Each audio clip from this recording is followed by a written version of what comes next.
Transport, le RNDC encourage les coopératives de la zone suburbaine à entrer dans le centre-ville. Le réseau national de défense des consommateurs campe sur sa position. Il réclame le maintien du prix du ticket de bus à 300 ariars.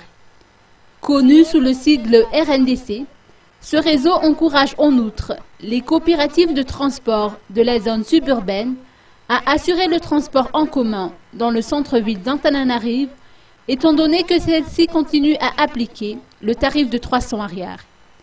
Le président du RNDC veut ainsi encourager la concurrence dans le secteur du transport urbain. D'après ses déclarations, en effet, le transport public a une vocation de service public et donc les intérêts des usagers, qui sont également des consommateurs, doivent être préservés. De leur côté, les transporteurs, qui sont des professionnels, ont également le droit de cesser leurs activités si l'ancien tarif ne leur convient pas. D'ailleurs, le RNDC se lance actuellement dans un appel d'offres en vue de maintenir le prix à 300 ariars. Le président du RNDC reste toutefois ouvert aux négociations avec les responsables de l'Union des coopératives de transport urbain. Mais s'il en tient compte du pouvoir d'achat de la population, a-t-il indiqué, il faudra garder l'ancien tarif.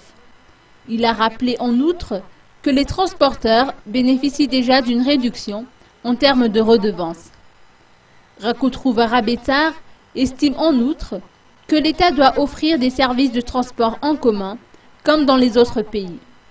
Le gouvernement devrait accorder des subventions aux transporteurs et importer des véhicules qui peuvent contenir jusqu'à 60 places. Ceci conviendrait à toutes les bourses et permettrait de réduire les embouteillages et les coûts de production, a-t-il expliqué. D'après les informations reçues, des transporteurs de la ligne suburbaine vont assurer le transport en commun dans le centre